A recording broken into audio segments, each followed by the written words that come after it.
Hey guys, enjoy these new 20 stories. We hope you enjoy them. Let us know your thoughts.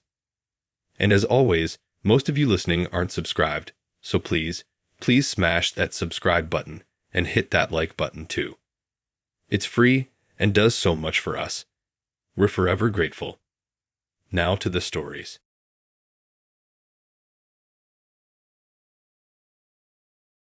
I met Emma at this art workshop my friend dragged me to on a Sunday afternoon. I hadn't painted anything since high school and didn't even want to be there, but I was bored and figured it'd be lying in bed scrolling memes all day. She was across from me, messing around with watercolors like she actually knew what she was doing, and we just kind of clicked during the group cleanup part. She complimented the mess I made on my canvas, which was mostly just blue blotches, and we started talking. At the end of the session, we were grabbing iced coffee and laughing about the random playlist the studio had on. It felt normal, easy, nothing forced or too deep. For the first month, we mostly saw each other on weekends. She lived about 30 minutes away from me in a quieter part of the city with a lot of older apartment buildings and tiny bookstores. I didn't think too much about why we never went to her place. She always had a reason. Her apartment was messy, or her roommate was sick, or she was renovating. Whatever. I wasn't in a rush. We spent time at mine or out walking around, just talking for hours. She was super into old movies, the kind I usually skipped past, and she'd ramble about the lighting and scenes I barely remembered. I started watching them more just to keep up. It wasn't like I thought she was the one or anything cheesy, but it felt solid, comfortable, like something I could see going somewhere. She'd tell me she hadn't dated in a while, said she needed time to find herself again.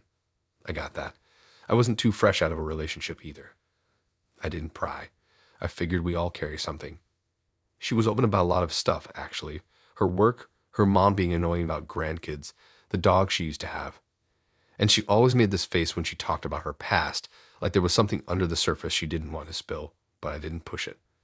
Things got weird around the 2-month mark. She started going quiet on weekends, random disappearances, no texts for whole afternoons. Then she popped back up like nothing happened. One night, I called her and it went straight to voicemail. She texted 2 hours later, said she'd been at a yoga retreat thing, no phones allowed. Cool, whatever. But then it kept happening. Once I saw her walking out of a hospital while I was grabbing late lunch nearby. She didn't see me, but she looked tense, like super stiff, checking her phone and not really aware of her surroundings. I waited until the next day to ask her about it casually, and she said her cousin had been sick. Quick story, no details. Something didn't sit right, but I still didn't press. The truth came out because of a friend of a friend. I was at this small get-together, one of those chill nights with board games and cheap wine. And I mentioned Emma when someone brought up dating apps. A girl named Kira looked up fast and said, "Wait, Emma." Emma Rodriguez. I said, yeah, surprised she knew her. And she just stared at me for a second and said, "Isn't her husband in a coma?" I laughed at first. I thought it was some dumb joke. But Kira wasn't joking. She told me the story like it was common knowledge in her neighborhood.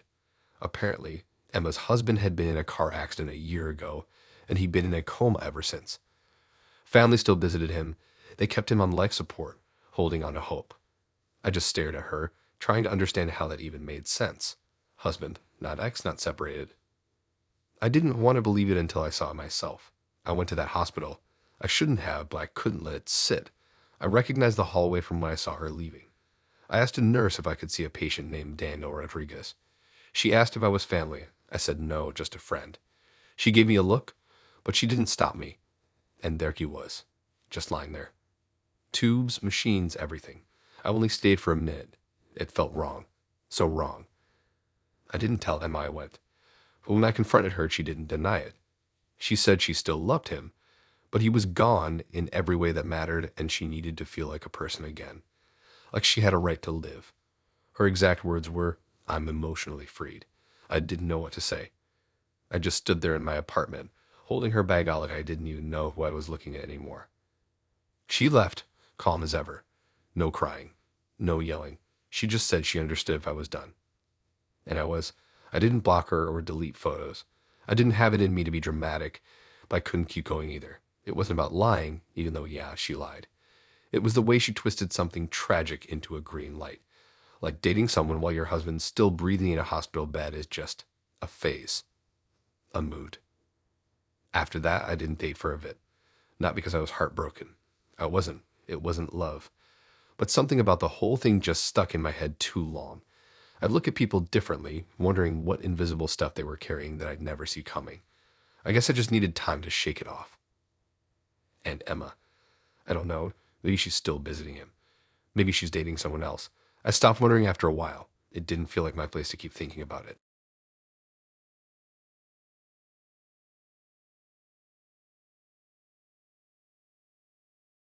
There was this time in my life where I got really into dating apps, not in the casual swipe for fun way, but like seriously trying to find someone to settle down with.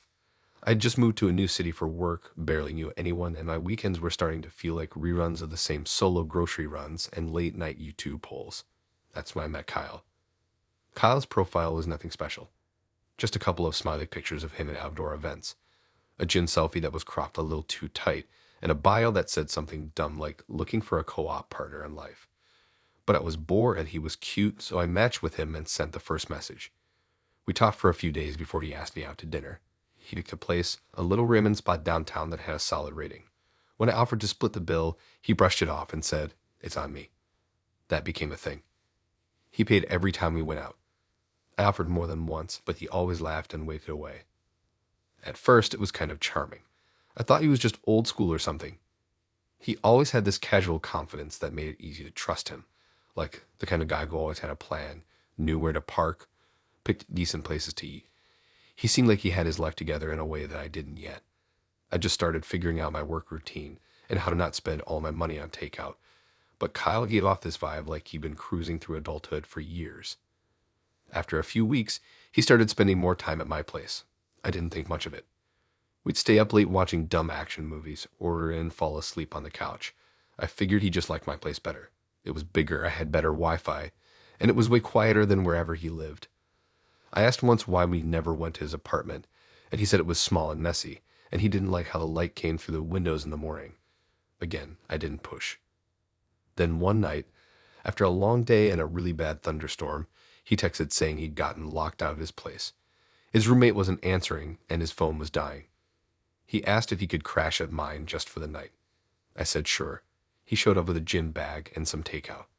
I didn't realize then that he'd never actually leave. He stayed the night, then the weekend, then the week. At first it was kind of nice, having someone there cooking dinner together, waking up and not feeling totally alone.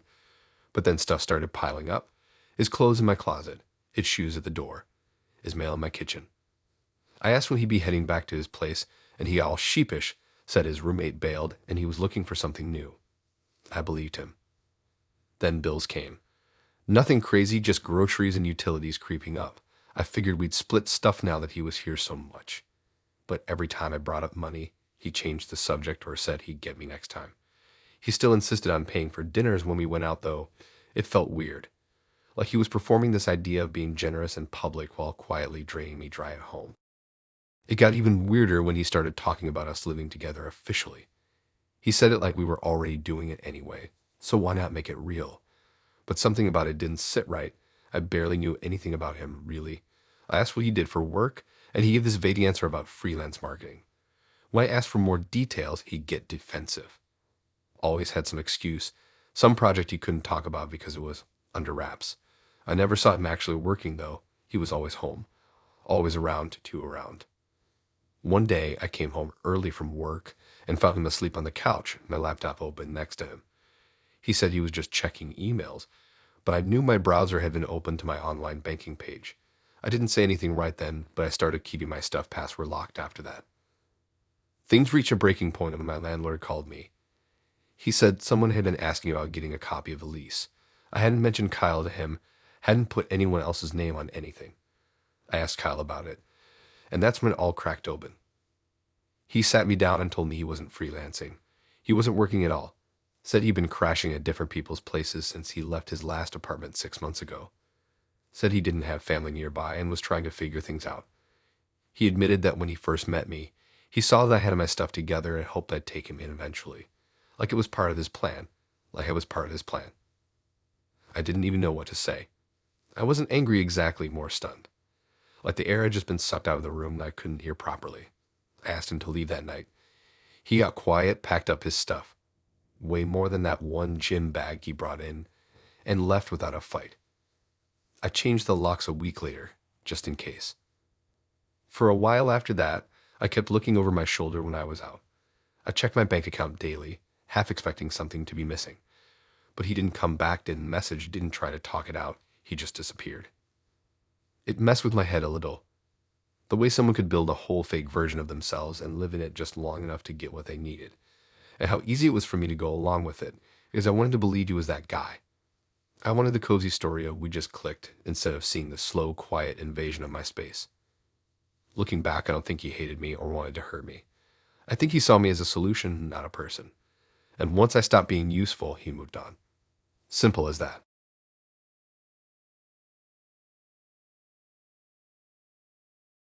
I was in this phase where I kept getting match after match with people who all looked the same. Same gym selfies, same hiking pics, same fluent in sarcasm bios. I started getting reckless with swiping, just saying yes to whoever looked remotely interesting. That's how I met Linga. Her profile had zero selfies, just weird artsy pictures of old buildings and black coffee. Her bio just said, "I love silence." It was so random that I had to swipe right. She messaged first and said, finally, someone who doesn't have a fish photo. She was sharp, like her texts had this dry edge to them that made me laugh out loud sometimes. We met for drinks after just a couple of days of talking.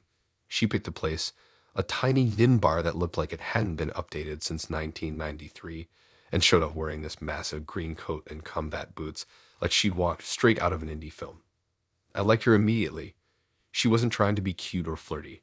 She just sat across from me and talked about how she hated people who talked about crypto on dates.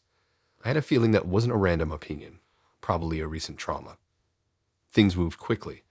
Not in the usual texting all night way, but in this weird, intense rhythm. She wasn't all over me or anything, but she always wanted to hang out. We'd go to these weird cafes she liked or late night movie screenings. She never stayed over though. She'd leave around midnight, always saying she had to check in on someone. I figured it was a roommate or maybe an elderly relative. She didn't explain and I didn't ask. The vibe she gave off was that if she wanted me to know, she'd tell me. By the third week, she invited me to a family dinner, which felt sudden. We hadn't even had a real argument yet, but she was already pulling me into her inner circle. I almost said no, but she looked genuinely excited about it. Said her family would love me. So I went. Her parents lived in this big house in the suburbs, totally different from the vibe Lena gave off. Everything smelled like scented candles, and there was this creepy amount of smiling happening. Everyone acted like they already knew me. Her mom hugged me like I was part of the family already, and her dad made a joke about me being finally the right one. I kind of laughed along, thinking maybe they were just overly friendly people. But the weirdest part was Lena herself. She kept touching my hand under the table and calling me her fiancé in front of everyone. At first, I thought it was a joke. She said it casually like, "Oh yeah, my fiancé hates olives too." And nobody reacted weirdly. Her mom just nodded like it was true. I tried to catch her eye, thinking she'd crack a grin or something, but she didn't. She played it completely straight. When we left, I asked her about it. She just shrugged and said, "They don't take anything seriously unless it's dramatic." I let slide mostly because I didn't know what else to say. I figured maybe she had one of those families that thrive on overreacting. I didn't get it, but I wasn't trying to start a fight over one weird dinner. After that, she started acting like we were locked in. She started saying things like, "when we move in together," or "our kid would never go to a private school." Stuff that just felt too big for how short we'd known each other. I tried to change the subject, but she doubled down, saying she was just vision boarding. I remember one night we were walking through this park after getting ice cream, and she randomly asked me how I felt about custody laws, like just dropped it in between talking about movies and some dumb dog we saw. I asked why she was thinking about that, and she said, "Just curious. In case things ever get complicated." I laughed off what she didn't. Things boiled over when I ran into her at a coffee shop 2 blocks from my office. She didn't see me at first, but I saw her at a table with a guy who looked like he'd just been crying. She was holding his hand and talking super softly, like she was calming him down. I almost walked away, but something felt off. So I waited across the street and watched as they walked out together. He gave her a long hug, and she hugged him back like she meant it. Later that night, I brought it up. I didn't accuse her of anything. I just said I saw her with someone. She went quiet for a second, then sat down and told me the whole thing. She said the guy was her ex and they were in the middle of a custody fight over her daughter. She hadn't told me she had a kid. I didn't even know she had been in a long-term relationship. She said the only way to win full custody was to prove to the court that she had a stable, committed relationship and that her ex didn't. Apparently, calling me her fiancé in front of her family helped that image. She said it was just a story to help strengthen her side. I didn't even know how to react. I wasn't angry right away, I was just stunned. Like I'd been used as a prop in some twisted legal drama and I didn't even have a script. She told me she was sorry, but not in a way that sounded like she actually regretted it. She said something like, "You were the only one who seemed trustworthy enough to pull it off." Like that was supposed to be a compliment. I left that night and didn't talk to her again. She texted a few times, just casual stuff like nothing had happened. I didn't respond. Eventually she stopped. I never found out how the custody thing went. I didn't want to know. Every now and then I'll hear her name from a mutual friend or see someone who kind of looks like her and feel that weird twist in my stomach, like I almost stepped into someone else's life and barely got out. It made me more cautious for a while. I didn't go on any dates for a bit just because I felt like I had to double check everyone's reality first. Like, does this person actually like me or am I some puzzle piece in their weird life scheme?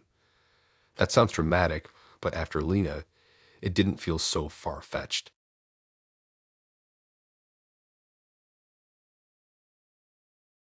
I wasn't even planning on meeting anyone. That night I downloaded the app because I was procrastinating cleaning out my fridge. You know, the kind of gross procrastination where it's easier to start swiping on strangers than deal with the smell coming from a takeout container from 2 weeks ago. I matched with Josh almost immediately. His profile was a little basic, but he had this dumb photo of him holding a tiny skateboard and another one where he was fake screaming at a squirrel. I thought, all right, at least he doesn't take himself too seriously. We started chatting and he was funny. Not just half funny, but actually clever in a way that made me stay up messaging until 2 in the morning. He asked if I wanted to grab lunch later that week and I said sure. He picked this casual taco place that had picnic tables out front and one of those weird tip jars with cartoon characters battling for votes. He was already sitting there when I arrived, smiling and waving like we'd known each other for years. Our first date went well. He was charming and knew a lot of random stuff about movies from the 2000s and made fun of himself constantly. I'd noticed his phone was on the table the entire time, but it was face down so I didn't think much of it. After lunch, we walked around a bit and ended up getting iced coffee. He said it was refreshing to talk to someone who wasn't trying to act mysterious. I laughed at the time. I had no idea. Over the next few weeks, we went on a handful of dates. Always public places, always casual. Coffee shops, farmers markets, a bookstore where he accidentally dropped a book on his foot and limped dramatically for the rest of the day. He made everything feel spontaneous, like he didn't plan it, but somehow it worked. I started to genuinely like him. There were a few moments that should have raised flags, but I just chalked them up to quirks, like he always asked me to sit facing a certain direction at restaurants. He'd suggest the best lighting for photos whenever I took one of my food. Once, he pointed to a mural and asked me to stand in front of it because the colors would pop with my outfit. I figured he was just really into photography or something. And yeah, now that I'm writing this, I sound ridiculous. The weirdest part came about a month in. I was scrolling through YouTube late at night when a thumbnail popped up on my recommended feed that stopped me cold. It was me, sitting at the taco place from our first date. The video title was "Can You Fall in Love with a Stranger in 30 Minutes?" And the thumbnail had a freeze frame of my face mid-bite with a caption, "She wasn't ready for this." I clicked. The video started with dramatic music and some fake documentary voiceover. Then Josh appeared on screen, walking toward the camera and talking about social behavior and modern dating. I stared at the screen as it showed our entire first date, cut and edited with captions popping up like "She's clearly into me now," and "Watch her body language here." They blurred my name, but everything else was crystal clear. My face, my voice, my outfit, all it. At first, I thought maybe it was just a weird coincidence. Maybe he filmed the date with permission and I forgot. But no, I would have remembered signing anything or agreeing to be on a YouTube channel with 60,000 subscribers. The comments were full of strangers judging me. Some said I looked cute, others said I was boring. One person called me low-key manipulative because I didn't pay for my tacos. I couldn't breathe. I messaged him immediately. He read it, then left me on read. An hour later, he finally responded with this long paragraph about how it was for an experiment, and that he thought I'd take it as a compliment. He said he only uploaded it because it showed genuine chemistry and was harmless. He even had the nerve to say, "I blurred your name. You're basically anonymous." Like that mattered when my entire face and voice were out there for strangers to dissect. I asked him to take it down. He said he'd think about it. I flagged the video, reported it for privacy violations. Nothing happened. I messaged YouTube, explained the situation, but without legal backing or proof I didn't agree, it just stayed up. I felt sick. Every time I thought about people watching it, pausing it, wanting it to pick me apart, I wanted to crawl out of my skin. I tried calling him. He didn't answer. I sent one final message saying if he didn't take it down, I'd show up at one of the stupid caves he filmed at and out him in front of everyone. I finally got a response. He didn't apologize. He just said, "I'll take it down, but I hope you understand I wasn't trying to hurt you." It came down next day. I still don't know if he did it out of guilt or just because he didn't want the hassle. Either way, it didn't fix anything. The damage was already done. I started getting weird DMs on Instagram from people saying they recognized me. A guy messaged me asking if I'd be in his video. It made me want to delete every app and vanish. What messed with my head the most was how normal he seemed. He wasn't some creep hiding in a van with a camera. He was funny. Smart. He looked people in the eye. He held the door open. But the whole time I was just content for him. A video title, a thumbnail, another bump in his subscriber count. I deleted the dating app the same day the video went down. Not because I was afraid of dating, but because I realized how easy it is for people to wear masks and say all the right things while hiding completely different intentions. I still think about the comments sometimes. The ones that judged my laugh or my outfit or how I held my cup. None of those people knew me, but their words stayed longer than they had any right to. I don't know if Josh still makes videos. I haven't looked.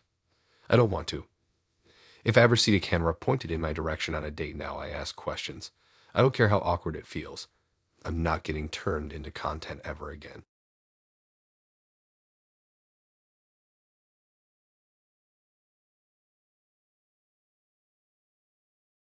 I was going through a phase where I kept telling myself I was only dating for fun, but then getting weirdly attached to anyone who texted me back consistently. You know that dumb mental gymnastics where you act chill on the outside, but deep down you're already imagining how their last name would sound with yours. That's where I was when I met Derek. He messaged me first on the app, and his opener was actually decent.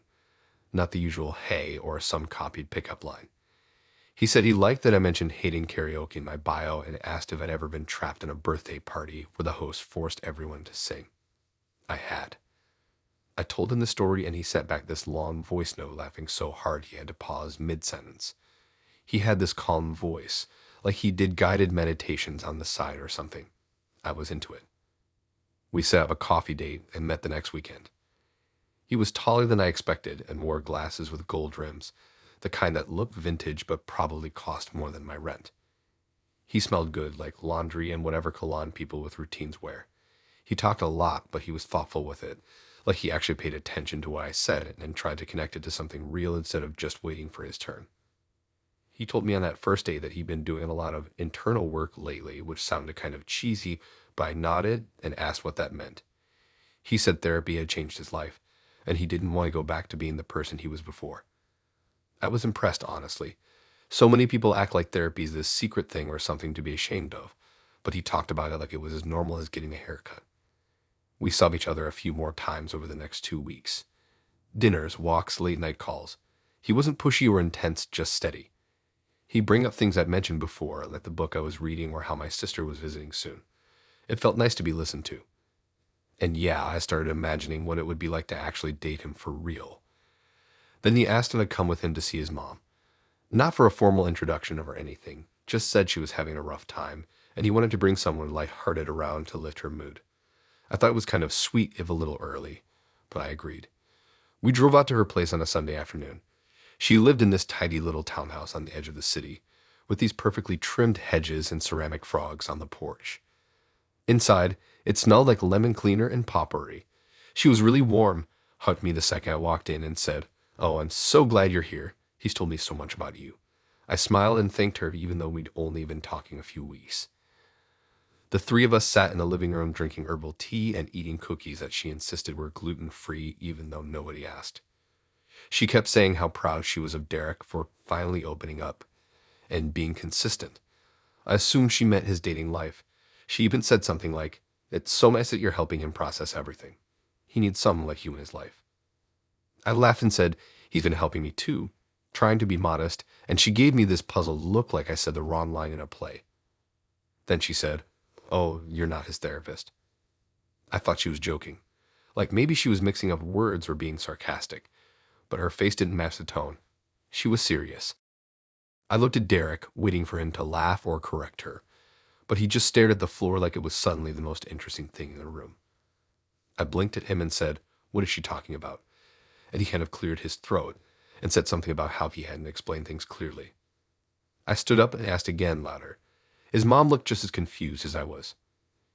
He finally admitted that he told her I was his therapist. Not like a therapist. Not someone who gives good advice. He told his actual mother that I was his licensed professional therapist. That's what she believed. That's why she was thanking me for helping him heal and talking about his progress. I walked out. I didn't yell, didn't slam the door, just left. I didn't even know what to say. I didn't know what version of the truth was real at that point. In the car, I got a long text from him. He said he panicked when his mom asked if he was seeing a therapist, and he didn't want to disappoint her again after promising he'd work on himself. So he made up a lie and used me to cover it. Said he didn't think she'd ever meet me, and when she did, he thought the easiest thing would be to just stick to the story. Easiest for who? I told him not to contact me again, and he didn't. I think he knew he couldn't come back from that. It wasn't just that he lied. It was that he used something serious, something important, and twisted it for his own comfort. He didn't trust his own mom enough to tell the truth, and he didn't respect me enough to keep me out of it. For a while after that, I had this weird sense of secondhand embarrassment. Like, what kind of person lets themselves get roped into something like that without even knowing it? I started overthinking every compliment he gave me, every deep conversation. Was he just practicing lines to make it sound like he was healing? It didn't destroy my faith in people or anything dramatic like that, but it definitely reminded me that just because someone talks about growth doesn't mean they're actually doing it. Some people just know the words. They know how to package themselves like a self-aware adult when really they're just scared and lying and hoping no one notices.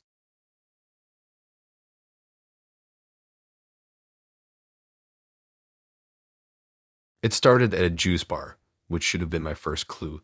I was meeting a friend there, and while I waited, I killed time by scrolling on a dating app I hadn't used in months. I didn't even know why I opened it, but I guess boredom has a way of bringing out the worst habits. I swiped right on this guy named Martin because he looked like the kind of person who'd own a compost bin and talk about hydration a lot. His profile was a blend of shirtless hiking photos and quotes about mindfulness, plus a smoothie recipe buried at the bottom for some reason. We matched instantly. I figured he was one of those people who swiped right on everyone and sorted it out later. But he messaged me right away and asked what my gut health routine was, which felt aggressive, but I played along. I told him I drank water and occasionally remembered to eat vegetables. He replied with a long voice memo about the benefits of celery juice, and by the end of it, I was kind of charmed. It was ridiculous but weirdly sincere. I was curious. We met up that weekend. He suggested a zero-waste cafe downtown that served everything in glass jars and had signs everywhere saying, "No Wi-Fi, connect with each other." He showed up in loose linen pants and a handmade leather satchel, barefoot for some reason, and greeted me like we were already friends. His skin was glowing, like unnaturally glowing. He smelled like eucalyptus and oranges. It felt like he was trying to sell me something, but I couldn't figure out what yet. He talked nonstop about wellness. Not in the gym bro kind of way, but like breathing techniques, morning light rituals, enscraving. Said he was off-grid in spirit, even though he had a phone and used Uber. He told me he didn't drink caffeine or alcohol and only ate food that held vibrational integrity. I still don't know what that meant, but I nodded like I did. After that first date, I was pretty sure I wouldn't see him again. He was too much, too curated. But then he sent me this genuinely sweet message about how he felt a peaceful energy around me and wanted to explore the alignment. I rolled my eyes, but I agreed to a second date. Things moved fast after that. He'd come over and bring weird teas and jars of homemade fermented things I couldn't pronounce. He did breathing exercises before we kissed. He always sat cross-legged, even on bar stools. I joked that he was like a walking Pinterest board, and he said, "Exactly," which wasn't the reaction I expected, but somehow that became his whole appeal. He was so deep into this lifestyle that it felt like performance art. He started staying over more. He never brought a toothbrush. Just showed up with his pouch of powders and oils and laid them out on my bathroom counter like a traveling apothecary. I asked him once where he lived, and he said he had multiple spaces of comfort. I assumed that meant he was house sitting or renting short term or something, and he never went into more detail, so I dropped it. What started to feel strange was how much time he had. Like, all the time. He never mentioned a job. Never talked about work stress or coworkers or anything like that. When I asked how he made money, he gave me this vague answer about energy consultations and supporting feminine prosperity. I had no clue what that meant, but he always had new clothes and paid for meals in cash, so I let it slide. Then came the older women. It started with little comments. A text that said, "Taking one of my clients to lunch, talk soon." Or him showing me pictures of crystal jewelry someone gifted him. I thought maybe he did Reiki or something. He was constantly talking about chakras and emotional blocks. But the more I listened, the more the language shifted. She's been so generous lately. We're building a really sacred connection. She sees the divine in me. One night, we were at his friend's rooftop party, and I met this woman named Evelyn. She must have been at least 20 years older than him, dressed head to toe in flowy white and dripping with beaded necklaces. She looked me up and down like she was inspecting me, then said, "So you're the new one." I laughed, thinking she was joking, but Martin looked kind of tense and didn't say anything. She patted my shoulder and said, "Don't worry. He always means well." After she walked away, I asked him what that was about, and he gave me this speech about alternative lifestyles and nonlinear attachments. He said he didn't believe in ownership and that support comes in many forms. I didn't know if he was polyamorous, a sugar baby, or just really into free stuff, but I was definitely starting to feel like something wasn't right. The final straw came when my friend Jess found his name on a wellness Facebook group she was in. Not a normal mention. Someone had posted about him specifically, warning others. Apparently, he'd been dating multiple women, mostly older, wealthier ones, telling them all different stories. To one, he said he needed money for a retreat he was hosting. To another, it was a spiritual travel fund, and they gave it to him. Thousands. One woman said he promised her a sacred partnership and then coasted her after she paid for his healing certification course. I didn't confront him immediately. I needed to see it for myself. So I asked him straight up if he'd ever received money from women he was dating. He didn't deny it. He said, "When people believe in your growth, they invest in your evolution." That was his actual sentence. I just stared at him, waiting for the real explanation. But that was the explanation. He genuinely believed it. I had ended it that night, told him I wasn't looking to be part of some emotional pyramid scheme. He didn't get angry or beg, just said, "I'm glad our paths crossed," and left without shoes, carrying his herbs and powders in a hemp bag. After he was gone, I found one of his bracelets under my couch and burned it in the sink. Not because I'm dramatic, but because it smelled like sage and weirdly made me feel watched. I still get targeted ads for raw honey and moon juice now. I blame him. And I haven't dated anyone who talks about frequency or energy fields since.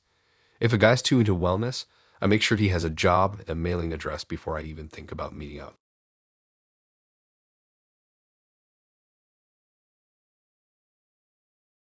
It all started because I broke my phone. I was walking home from the gym, went to check the time, and dropped it face first on the pavement. Of course, it didn't just crack, it went full blackout. No screen, no notifications, nothing. I borrowed an old phone from my roommate that barely held a charge, re-downloaded all my apps, and there she was. Shama. Second mess that popped up. Her profile had this blurry picture of her in a bookstore, another of her laughing in a convertible, and the last one was a quote from some poem I didn't recognize, something about silence and honesty. She messaged me first. Said, "You look like you smell good." I laughed. That was the first. I replied that I shower semi-regularly, and we kept the sarcasm rolling from there. It was fun. She didn't act like she was trying to impress me. Everything felt really natural, and she had this confidence that made me feel like she was always one step ahead in conversations. We met in person a week later at this bar with cheap tacos and uncomfortable stools. She walked in wearing all black, smiling like she already knew everything about me. We clicked fast. She wasn't trying too hard. She wasn't overly flirty or distant or any of those dating app extremes. She just seemed present. The kind of person who looks at you like they're actually hearing what you say. She told me she worked in graphic design but freelanced now so she had flexibility. I told her about my job, how I hated half of it but liked the free snacks in the break room. She laughed a lot. She had this really specific way of pausing before she laughed, like she had to decide if it was worth it. We started hanging out more and more, always at my place or out somewhere. She never invited me to hers, but I didn't really think much of it. She said her roommates were chaotic and one of them had a pet snake that kept escaping. Fair. I wouldn't invite anyone over either if I lived with a rogue reptile. And she always had stories. Weird stuff about her neighbors fighting at 3 a.m., a client who paid her in crystals, an Uber driver who insisted she was his soulmate. I never questioned it. She told them with such detail, it was hard not to believe every word. One night, maybe a month in, we were at a dive bar watching bad karaoke. She leaned over and said, "I like that you're not like the others." I asked what she meant, and she shrugged and said, "Just more solid, less pathetic." I laughed it off, but that stuck with me. I didn't ask questions because I didn't want to ruin the moment. But then things started shifting. She got distant overnight. I'd message her and she'd respond with short answers. She stopped calling, stopped sending random memes. Then out of nowhere, she went completely silent for 3 days. I thought something was wrong. I even debated asking one of her friends, though I realized I didn't actually know any of her friends. When she finally texted again, she said, "Sorry, some stuff went down. It's been a lot." I asked if she wanted to talk, and she said she wasn't ready yet, so I gave her space. 2 days later, I got another message. "Can I come over?" That night, she showed up looking drained. Eyes red, hoodie on backwards, hair up like she just rolled out of bed. I asked if she was okay, and she told me her last relationship had come back to haunt her. Apparently, she had an ex who was still trying to control her life, even though they'd broken up almost a year ago. She said he was obsessed, jealous, and kept trying to mess things up for her. I believed her. I told her that sounded awful. She cried a little, then asked if she could sleep over.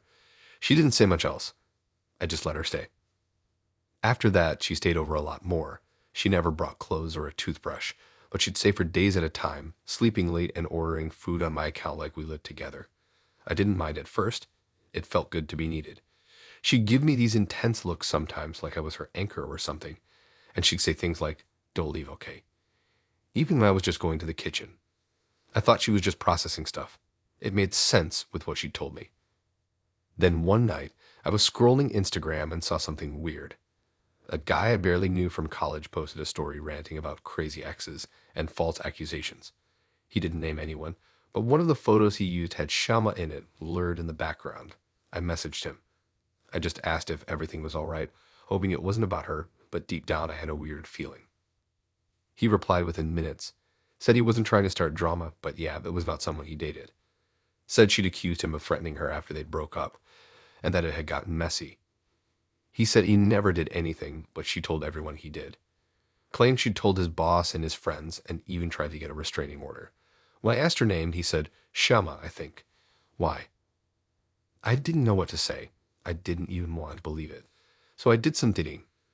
I found 2 Reddit threads, one in a local forum, another in some relationship advice group, where people were warning about a girl who spread lies about guys after things ended. The stories lined up. Same description. Same city. Same methods. Some of them had screenshots of texts. Different names, but the same tone. Same style. I stared at my phone for a long time before saying anything. When I asked her about it the next day, she didn't even deny it. She just sighed and said, "People are always trying to rewrite history when they're scared." I told her it wasn't about fear, it was about lies. She looked me dead in the eye and said, "They always deserved it." I didn't know what scared me more, that she admitted it or that she was so calm about it. I told her to leave. She didn't yell or cry, just picked up her stuff and said, "Don't make this harder than it needs to be." Then she walked out like nothing happened. After that, I kept replaying every story she ever told me. Every time she framed herself as a victim. Every time she needed sympathy or a safe place to crash. I realized I didn't actually know who she was, just the version she let me see. The stories she'd built and rehearsed and fed me like truth. And honestly, the worst part was how normal it had all felt. how easy it was to get pulled in.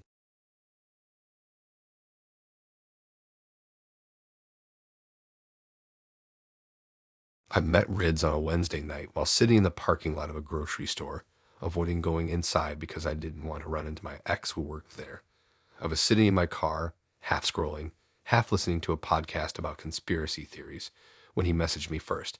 His profile said something like full-time dad, part-time board game collector, which was charming in that awkward, not too polished way. His pictures were mostly him with a little girl, both of them laughing or wearing goofy costumes. I usually avoided guys who put their kids front and center like that, but something about the way he described fatherhood felt genuine. He said he was looking for something real, nothing rushed, no drama. We chatted for a bit, and he was easy to talk to. Not too intense, not too casual. Just that middle zone that makes you feel like you're not wasting your time. I asked about his daughter. He lit up, even over text. Said she was 7, funny, loved drawing weird animals, and had been begging him to adopt a pet snail. I liked how much he talked about her. It felt grounded. We met at this little diner on the edge of town. The kind of place with laminated menus and a waitress who called everyone sweetheart. He was better looking in person, and he had this relaxed vibe that made it easy to sit across from him without all the usual first date nerves. He talked a lot, but he was a good listener too. Every time I said something, he'd ask questions, actually remember stuff. We split fries and talked for almost 3 hours. After that, we started seeing each other more. I never met his daughter, though. He said he wanted to take things slow and make sure it was serious before he introduced us. Totally fair. I respected that. We kept things easy. Weeknight dinners, weekend walks, movie marathons. It felt like something was building, like we were on the edge of something real. Then, maybe a month and a half in, he brought it up. He said his daughter had been asking about me. Said she was curious, wanted to meet the lady who makes dad laugh so much. I smiled at that. He said she was shy but open-hearted, and that she might ask weird questions, but to just go with it. I told him I'd love to meet her. He planned a little park day, nothing too formal. Just snacks, a walk, and maybe a trip to the nearby ice cream shop. I showed up wearing a hoodie and jeans, feeling weirdly nervous. It felt like some kind of minute interview, like I had to prove I was good influence material. He waved me over to the bench where they were sitting. She was turned away at first, looking down at something on her phone. He nudged her and said, "Hey, this is her." She looked up, and I froze. She wasn't a kid. She wasn't 7. She wasn't even close. She was maybe 20, if not older. Definitely an adult, wearing a cropped sweater and boots that probably cost more than my rent. I stared at her, then back at him, then back at her, trying to make sense of what was happening. She looked just as confused. He gave me this weird half smile and said, "Okay, so, surprise." Turns out that was never his daughter. She was his girlfriend, or ex-girlfriend, or kind of still girlfriend depending on the day. He said they were in an open phase, trying to figure things out, but what he really wanted was to see how I'd react to her. If we got along, if I could handle the dynamic. I was speechless. I didn't even know what to say. She looked at him and asked if this was the date test, and he just laughed and said, sort of. She rolled her eyes and walked off toward the parking lot, muttering something about wasting her afternoon. I turned to him and asked, probably louder than I meant to, what the hell was going on. He said he was trying to be honest in his own way, that he didn't believe in linear relationships and thought people should meet each other before assumptions ruined things. I asked where the daughter story came from. He shrugged and said it was just a framing device. A framing device, like this was a movie, like I was just another audience member in his weird little experiment. I left. He texted me later that night saying he hoped I wasn't mad, that he genuinely thought we had potential and wanted to see how adaptable I was. I blocked him. But the weirdest part, I found out later that this wasn't a one-time thing. A friend of a friend matched with him a few months before I did. Same story. Single dad. Talks about the daughter for weeks. And suddenly there's a park day or a game night or some other casual event, and surprise, the kid is a woman. Always different, always someone new. A rotating cast of girlfriends or situationships or whatever you want to call them. All being used as props to test the next one. It still messes with my head sometimes. How calm he was about it. Like none of it was deceptive, just part of his process. I wonder how many people he's done this to. How many daughters he's introduced. How many awkward park benches and cold ice cream cones ended in someone realizing they were being played? After that, I stopped dating for a while. Not because I was heartbroken, but because I was exhausted. Tired of being someone else's test subject, plot twist, or moral puzzle. I started asking people straight up, are you seeing anyone, even casually, to use honesty like a game? Now, if someone tells me they have a daughter, I don't nod politely anymore. I ask how old. I ask what school. I ask for proof that I'm not about to meet another adult woman with a great blowout and a side eye strong enough to peel paint off walls. Because no one tells you that in dating apps, the word daughter might just mean wait for the twist.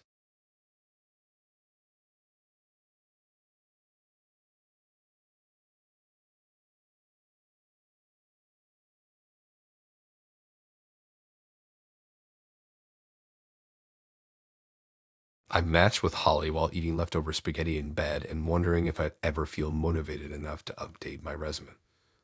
I've been stuck in this weird post-layoff fog, applying to jobs in bursts of panic and then pretending everything was fine the rest of the time. Her profile caught my attention because it was simple and direct. No inspirational quotes, no travel photos, just a picture of her holding a coffee mug and a bio that said, "You talk, I'll listen. Sometimes I fix stuff." Our conversation was easy from the start. She was one of those people who replies fast but never in a dry way. Her texts were full of oddly specific questions like, if you could rename Thursday, what would you call it? And do you fold your laundry right away or live out of a basket? I like that. She made everyday things feel like personality tests, but without the pressure. She also mentioned being big on structure, which I thought meant she had her life together. I needed that. I was a mess. We met at a bookstore cafe. She ordered peppermint tea and wore glasses with one tiny scratch on the lens that caught the light when she looked up. She asked a lot of questions, but not in a nosy way, more like she was collecting puzzle pieces. I told her about my job situation, how I'd been let go from a marketing role and was struggling to find the motivation to bounce back. She didn't flinch, just nodded and said, "We'll get you back on track." I thought she meant it in a sweet, supportive way. After a few more dates, she started coming over. She was always carrying a bag with her laptop, a notebook, and highlighters. The first time she stayed the night, she reorganized my spice rack while I was in the shower. Said she couldn't sleep knowing oregano was next to the sugar.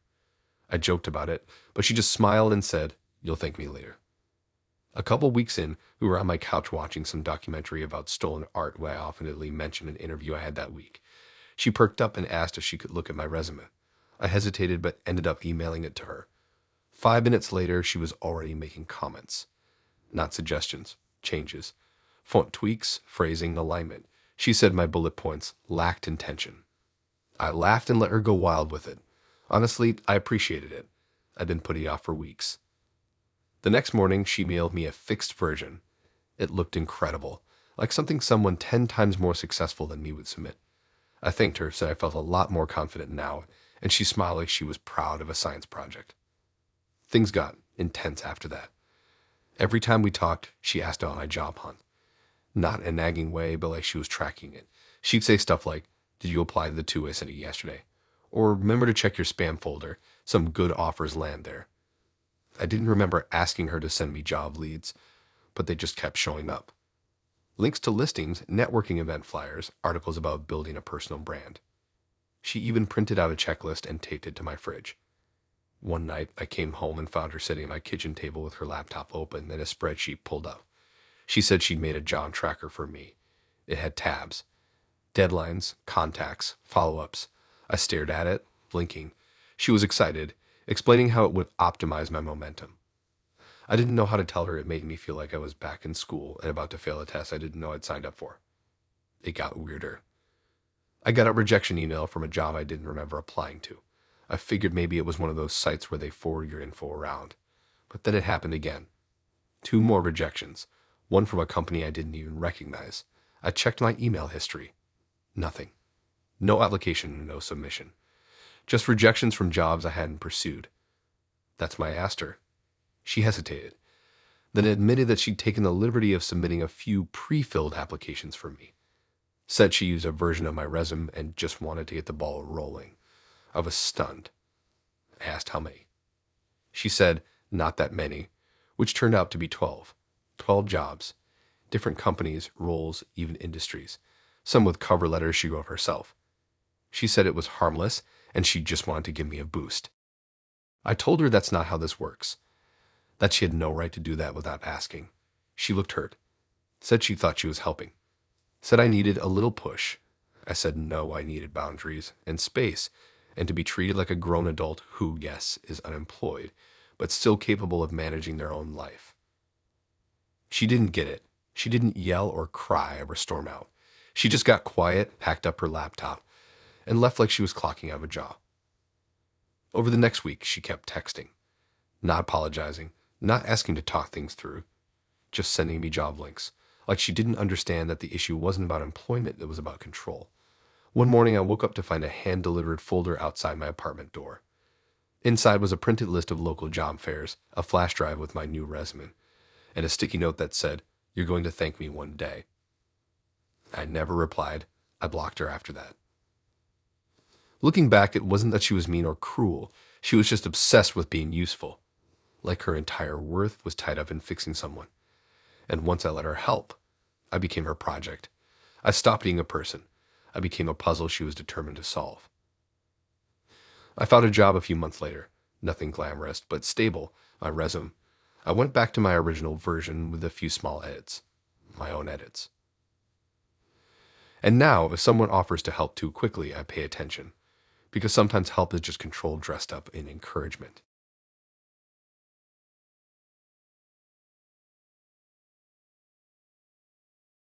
It was a week after I started a new job, and I had that awkward mix of burnout and adrenaline that makes you feel like you should do something social, but your body's screaming for sweatpants and TV. I re-downloaded the dating app purely out of habit, mostly just swiping to distract myself while waiting for the laundry to finish. That's when I matched with Brent. His profile was a little on the bland side. Standard dog pic, hiking photo, and a vague marketing. Coffee lover. Fluent in sarcasm.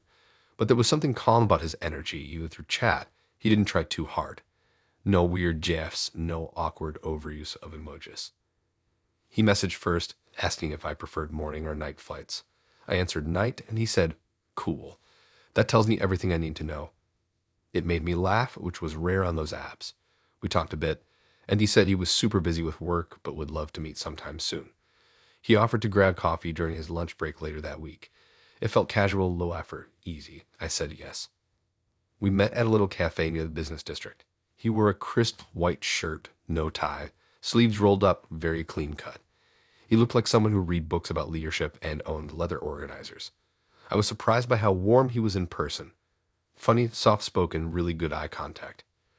The conversation flowed, even though we only had like 45 minutes. He apologized for having to get back to work quickly, but said he really wanted to see me again. Same time next week. That became a thing. Always during his lunch break. Always the same cafe or somewhere nearby. Never on evenings or weekends. I figured he worked some high-pressure corporate job with long hours. I asked him once what exactly he did, and he said something about client-facing logistics and internal workflows, which basically meant nothing, but he said it with confidence. I didn't push. I get it. Some people are just tired of talking about work all the time. A few weeks went by like that. Regular coffee dates. The occasional midday walk, a couple of sweet messages in between. He'd always show up looking perfect. No wrinkles in his clothes, hair always freshly styled, even on hot days. I started to think he might be a bit obsessive with routines, but it didn't bother me. It was kind of impressive, actually. Eventually, I brought up the idea of hanging out outside of lunch hours. I suggested a movie or grabbing dinner. He smiled and said, "Yeah, I'd love that," but then didn't follow up. The next week, I brought it up again, and he said he had a lot going on, maybe next weekend. But next weekend came and went, and nothing changed. Always lunch breaks. Always that same window between noon and 1. I should have seen it coming, or at least gotten more suspicious. But I didn't. I liked the routine. It gave structure to something that otherwise felt unpredictable. Then one day I saw him at my office. Not in the cafe, not walking by. Inside the building. I work at a mid-sized tech company in a generic glass building downtown. It's the kind of place where people hot desk and you never really know who you'll see on any given floor. I was walking to the break room when I spotted him standing in front of the elevators, holding a laptop bag and talking to someone from HR. At first, I thought I was imagining it, Maybe it was someone who looked like him. But then he turned, saw me, and froze. Like full body stiff, I waved, confused. He waved back, clearly uncomfortable. He didn't come over, just gave me this awkward smile and got into the elevator. I texted him. Did I just see you at my office? 10 minutes later, I got a response. Yeah, I didn't want to say anything yet. I actually work there too. Weird coincidence. I stared at my phone, confused. He'd never once mentioned working at the same company. Not even a hint. I texted back, where? What team? That's when it unraveled. No response for an hour. And finally, okay, I think I owe you an explanation. He asked if we could meet after work, which immediately set off alarms since he'd never agreed to anything outside of lunch hours before. I said yes. We met at a different cafe, one he definitely hadn't picked before. He showed up looking more rumpled than usual. No perfect white shirt, just a hoodie and jeans. His whole energy was different, nervous like a kid caught sneaking out. He told me the truth. He did work at my company, but not in some high-low role or with a fancy title. He worked in the mailroom, handled deliveries and supplies, made sure conference rooms were stocked with dry erase markers and sticky notes. He'd been there for 2 years. He told me he'd seen me around months ago and thought I seemed cool and put together. That was his wording. He said he didn't think I'd ever be interested in him if I knew who he really was, so when he saw my profile in the app, he created a version of himself that sounded more impressive. Not wildly different, just tweaked.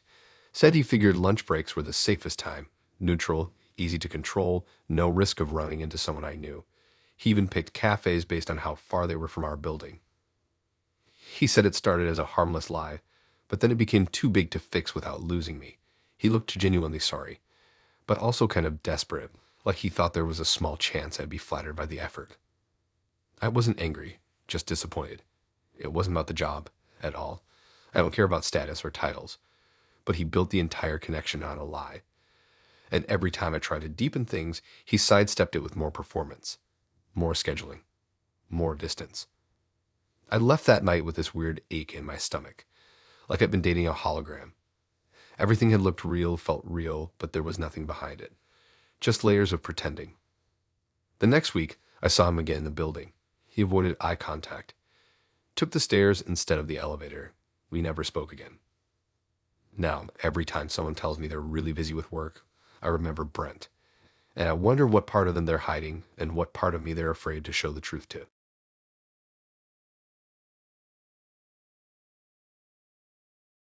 There was a stretch of time where I started every morning with a walk around my neighborhood, partly to pretend I was healthy, mostly to trick my brain into thinking I had control over my life. I'd loop around the same blocks, headphones in, dating app open, mindlessly swiping between intersections. That's when I matched with Laura. Her first photo was her sitting on a rooftop holding a mug, hair in a messy bun, looking off into the distance like she was solving the world's problems in her head. Her bio said, "I help people love better." And no, it's not therapy. I had no idea what that meant, but it intrigued me. I messaged her something dumb about rooftop coffee tasting better than regular coffee, and she replied in under a minute. Only when it's paired with emotional honesty, which made me laugh even though I wasn't sure if she was joking. We talked for a few days before meeting up. Her texts had this mix of wit and wisdom that made it feel like every sentence had a hidden lesson in it. She said she worked in relationships, but wouldn't say more. I figured she was a couples counselor or maybe a writer. We met at this wine bar that was way cooler than I expected. She wore a dark blazer over a hoodie and greeted me with a hug like we'd known each other forever. On our first date, she asked the kind of questions you'd expect to hear from a podcast host. What was the last argument I had? How do I handle being disappointed? When do I want to be known for when I'm not around? I told her she sounded like a therapist, and she laughed and said, "Close, but less licensed." That was the first time she said it. I thought it was just a quirky joke. We kept seeing each other. Every date felt like an episode of something. She'd bring up really specific emotional topics, like how I deal with rejection or what I think of monogamy, and we'd dive in. It didn't feel like oversharing. It felt productive. She always had a thoughtful response, always made me feel like I was being understood on some deeper level. I started to think she was one of those rare people who just got it.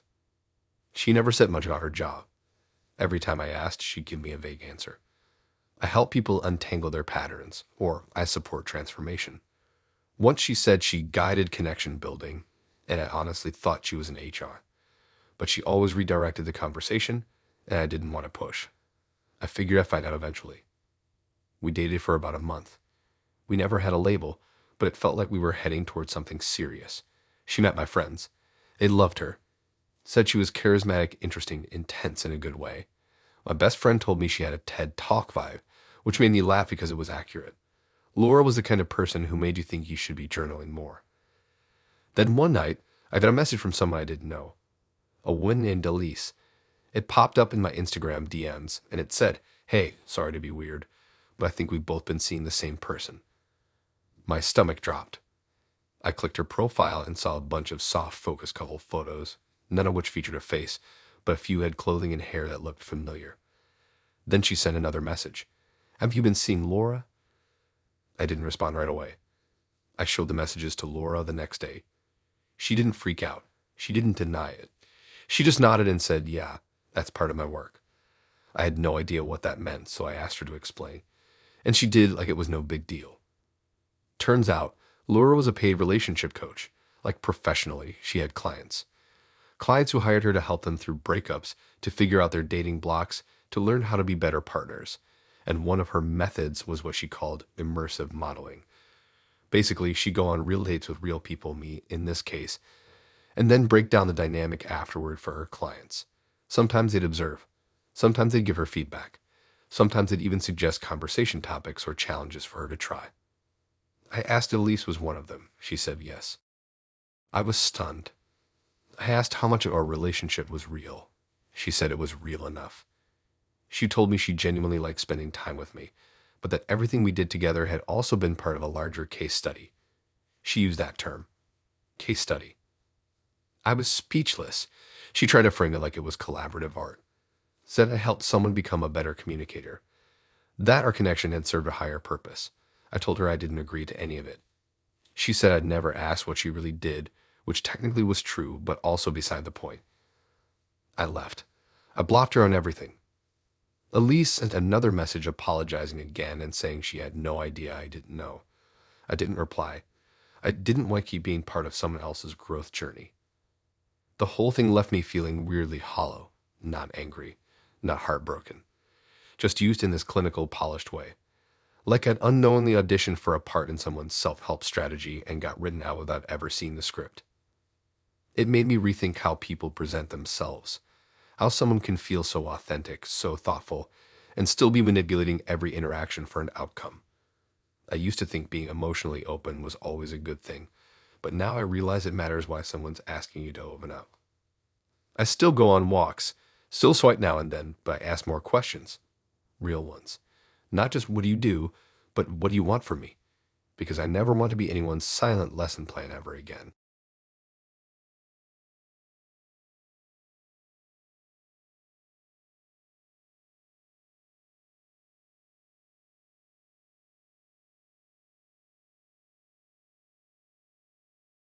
I met Troy during what I can only describe as my yes to everything phase.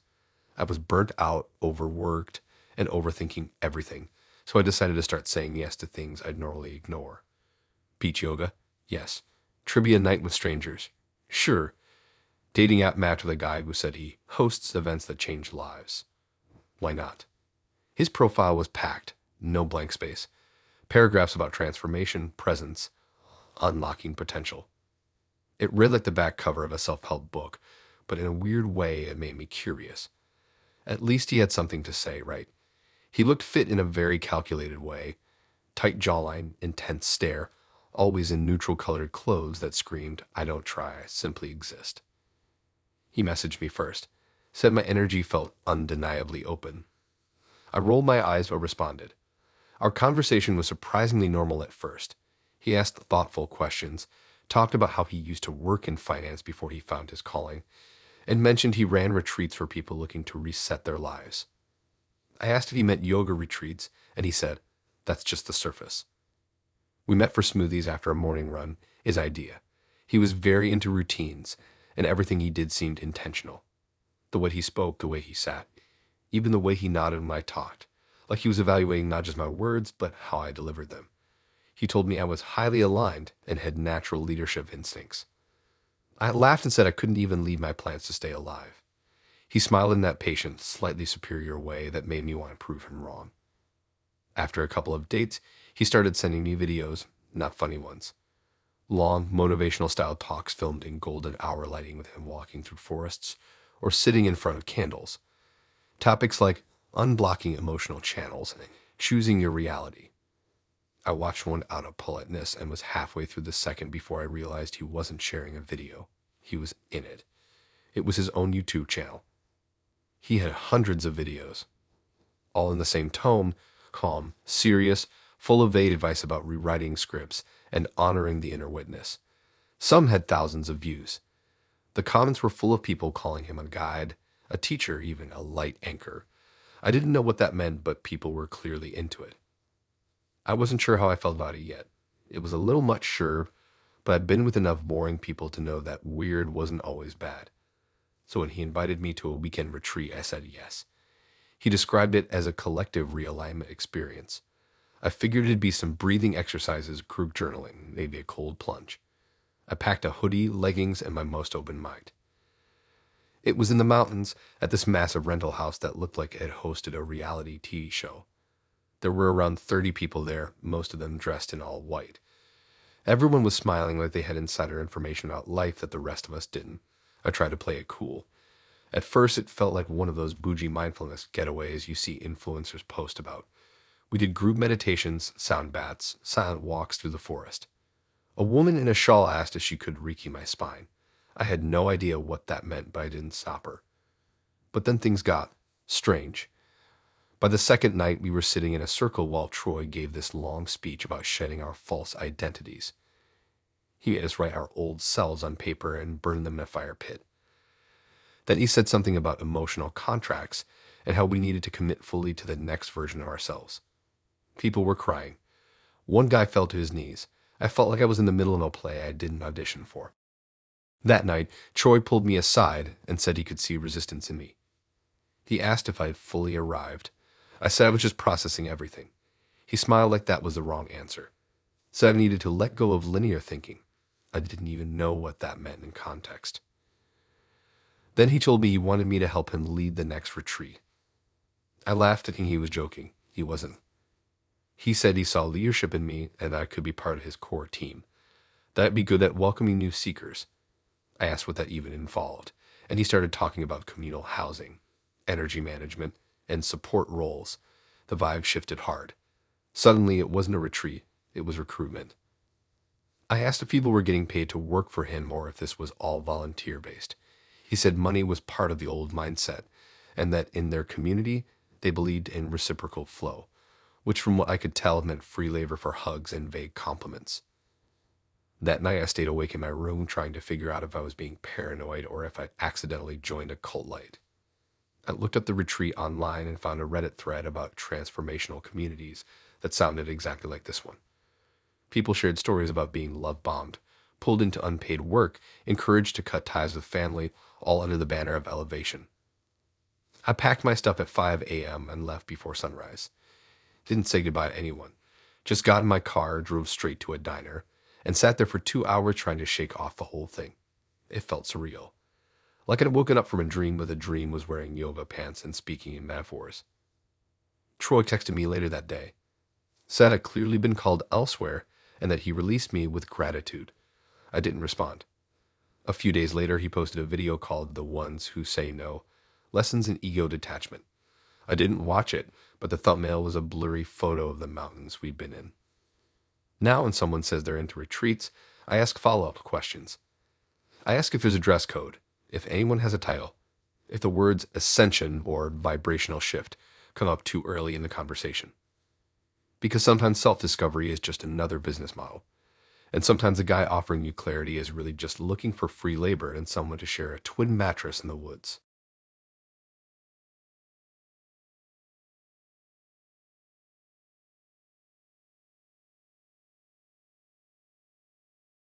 There was a stretch where I convinced myself that dating apps were just a numbers game.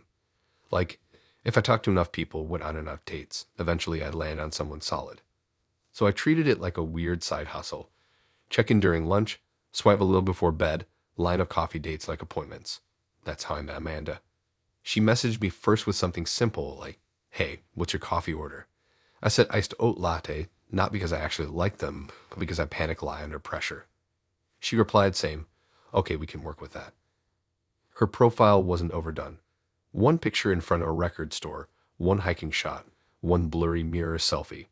Her bio said she liked spicy food, rainy days, and fixing playlists people ruin with bad song choices. I thought she sounded like someone who'd give good advice, but still let you be stupid if you needed to be. Our messages were casual but clever. She had this dry humor that made it feel like everything was an inside joke. We met for tacos at this little spot in my neighborhood that has exactly 4 tables and never enough napkins. She showed up in this oversized hoodie, hair tied up, no makeup, just completely chill. I liked that. She didn't try to make a big production. She asked real questions about work, about family, about the kind of music I played when no one else was around. I remember thinking she made everything feel low stakes in the best way. From the start, though, there was one weird thing. She never wanted me near her place. I didn't notice right away because we were always out. Grabbing food, going to movies, meeting halfway for late night walks. But whenever I suggested picking her up or swinging by for a second, she'd deflect. Said her place was messy. Said her roommate was annoying. Said it was just not a vibe. Normally that would raise a red flag, but the rest of it felt so normal. She met my friends. She brought snacks to my apartment like she knew my grocery budget was hanging by a thread. She'd crash on my couch and then laugh the next morning about how bad I snored. It didn't feel like she was hiding anything, just being a little weird about privacy. The turning point was a random Tuesday. We were walking near my street when she suddenly got super tense. I thought maybe she saw someone she didn't want to run into, but she didn't say anything, just said she had to go and took off. I texted her later asking if everything was okay. She replied, "Yeah, just don't like being near that area." Long story. I figured it was an ex or maybe something family related. I let it go. Fast forward a few weeks. We were hanging out at a bar 2 blocks from my place. She seemed fine all night, laughing, leaning in close, doing that thing where she'd take fries off my plate without asking. But when I asked if she wanted to come over after, she hesitated. Then said yes, but just for a little bit. We got back to mine, and about 10 minutes later, she was all jumpy, checking her phone, looking out the window. I asked what was up, and she just said, "I feel off. I think I need to head out." I walked her downstairs, and as she turned the corner onto the main road, I saw her stop. Not in a natural way. In a frozen, oh no kind of way. I caught up and asked what was wrong. That's when I saw him. Some guy walking toward us. Not running, not yelling, just walking fast with his eyes locked on her. She muttered, "Shit," under her breath and turned back to me. That's my boyfriend. My stomach dropped. She didn't mean ex. She didn't mean someone she used to know. She meant current. Present tense. Still existing in her life like a secret that had just walked straight out of the dark. I asked, "You said you were single." She said, "I am, kind of." The guy got closer, and she turned to him and said, "This isn't what it looks like." He looked me up and down, clearly sizing me up, then just said, "Wow," and walked away. She didn't chase him. She didn't even try to explain it.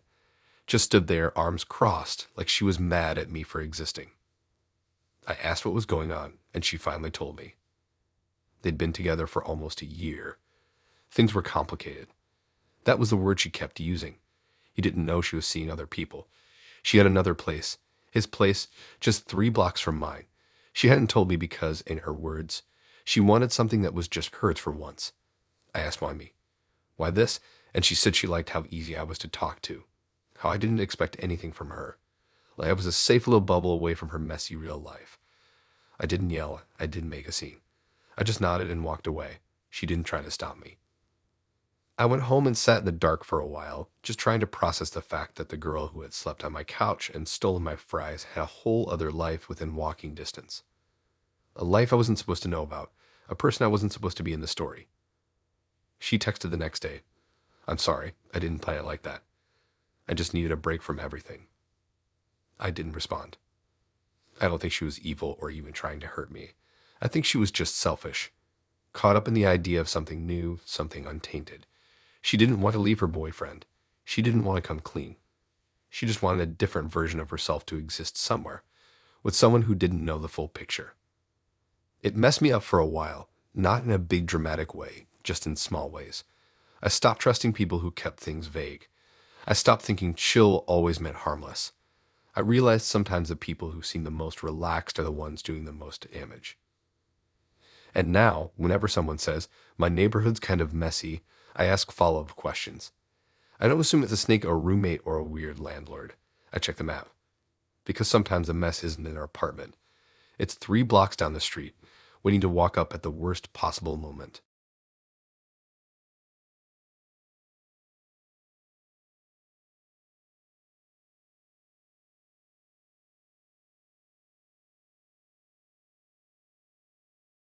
There was a brief window where every guy I matched with on dating apps had the word feminist in their bio. Like it had suddenly become a trend, like growing a beard or pretending to love Wes Anderson movies. Zach was one of those. His profile said, respect women or go home, which felt like a good sign at the time. He had a bookshelf in his first photo, talked about climate change in his second, and had a dog named Sasha in the third. He seemed evolved, I guess. I was tired of guys whose personalities were just gam and steak. We matched late at night and started talking almost immediately. He was clever, quick with responses, and asked thoughtful questions. He told me he loved to read, said he was passionate about social justice, and even linked me an article he'd written on toxic masculinity for some online publication I'd never heard of. He said he wasn't like those other guys and wanted a relationship built on respect and transparency. Our first date was at this little bookstore cafe that served overpriced lattes with weird foam art. We sat outside, talking about everything from music to mutual aid groups. He talked a lot about politics, his job, his beliefs. But I didn't mind. It felt refreshing to meet someone who had something to say. Every time he disagreed with me, he'd say, "That's fair," and nod thoughtfully like I just challenged him in a philosophy seminar. It was almost funny how performative it felt, but I convinced myself it was just how he expressed respect.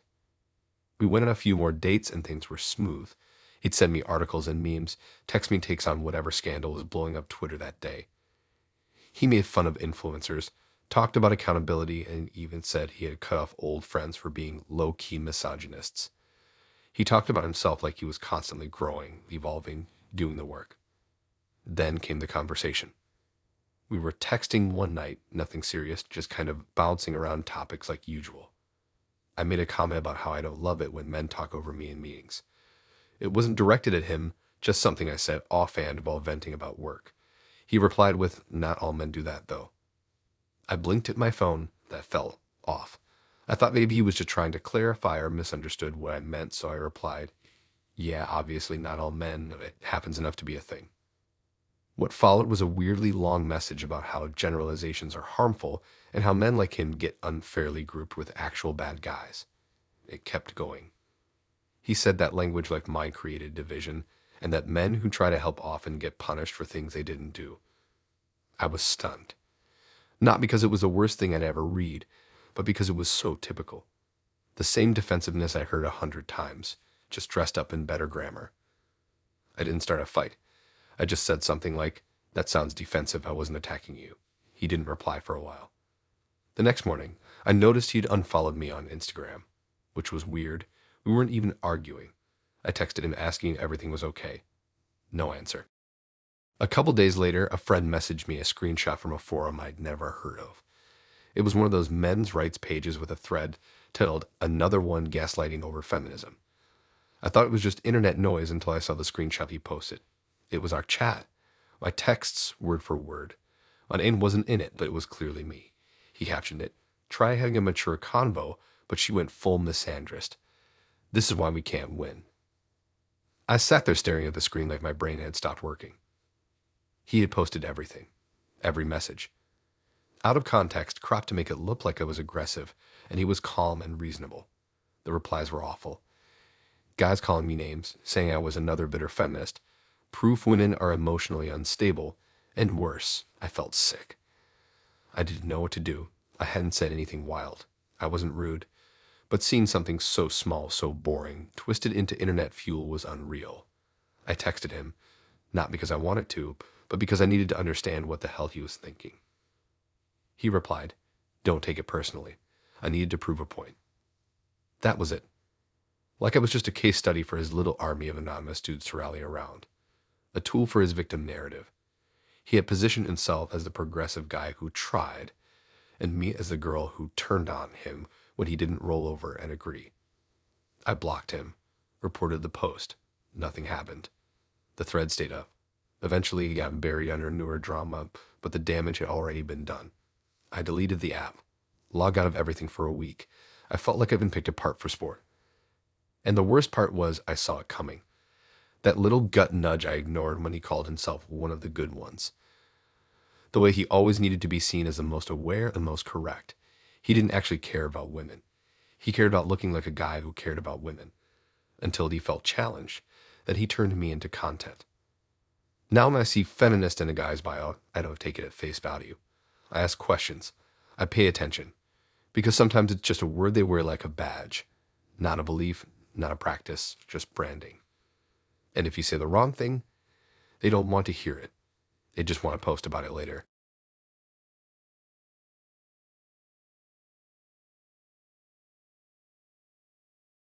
I met Leo during one of those rare stretches where I wasn't even actively trying to date anyone. You know when you've deleted the apps and you're telling your friends things like, "I'm focusing on myself right now," while secretly re-downloading Tinder on a Tuesday night just to see what's out there. That's exactly what I did. And Leo was one of the first matches that popped up. He had this clean, minimal profile. 3 pictures, one with a dog, one on a bike trail, and one sitting on a rooftop with sunglasses on and a beer in his hand. No cringe captions, no shirtless bathroom selfies, no forced jokes. His bio was simple. "I don't text first. Let's get coffee instead." That part made me pause. Kind of bold, kind of lazy. But I figured he was just trying to seem cool. I messaged him first with something sarcastic like, "Wow, so mysterious." And he responded a few hours later with, "You found me out." Our banter was easy.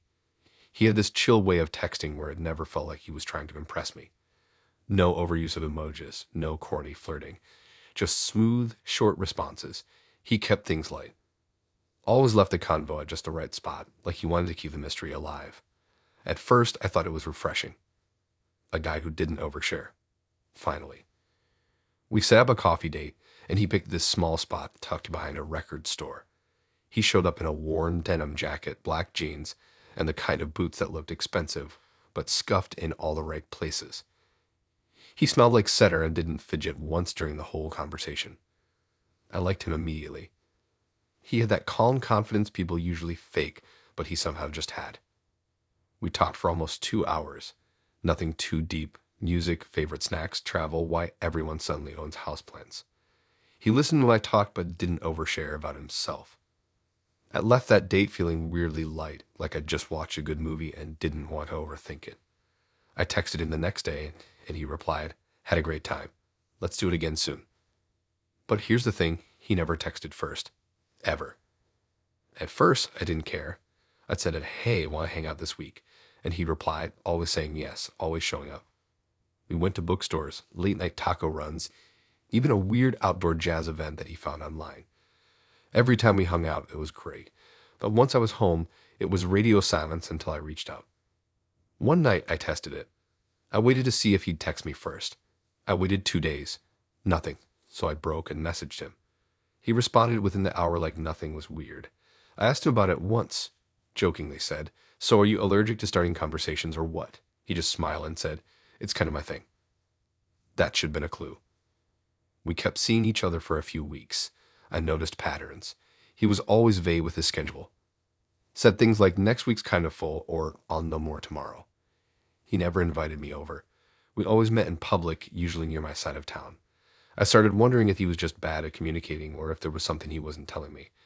But whenever we were together, it felt easy, normal, even warm. I didn't want to ruin that by overthinking. Then came the brunch. My friend Kayla invited me to this rooftop brunch thing. Bottomless mimosas, loud music, people shouting over French toast. It was chaos but fun.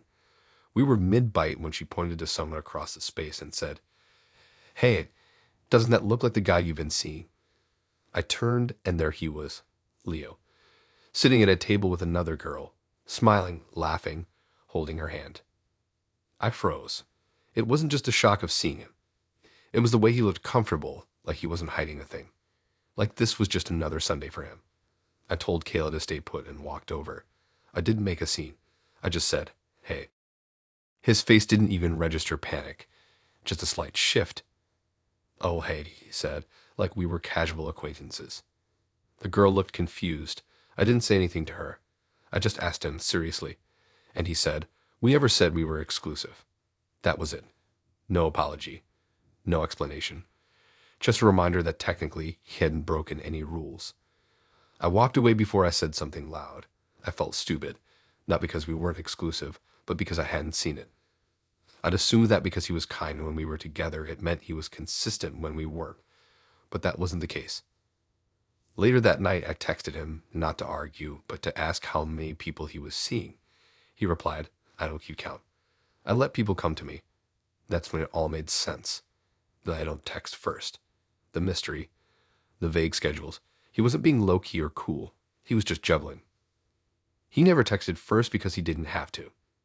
He was playing passive, making sure the people who wanted his time had to earn it. It was a system. If you reached out, you got his attention. If you didn't exist. It wasn't about connection. It was about management. I stopped texting. He never followed up. Weeks later, a friend sent me a screenshot from a mutual friends group chat. It matched with Leo too. Same line in the bio. Same pattern. And when she asked him why he never reached out first, he said, "I like to see who's serious." That line stuck with me. Who's serious? As if being pursued is a prize and showing interest is a test. As if emotional labor is a form of audition. Since then, I've stopped chasing people who make silence seem mysterious. I don't care if you're charming in person if you disappear afterward and wait for me to ask if you're still around.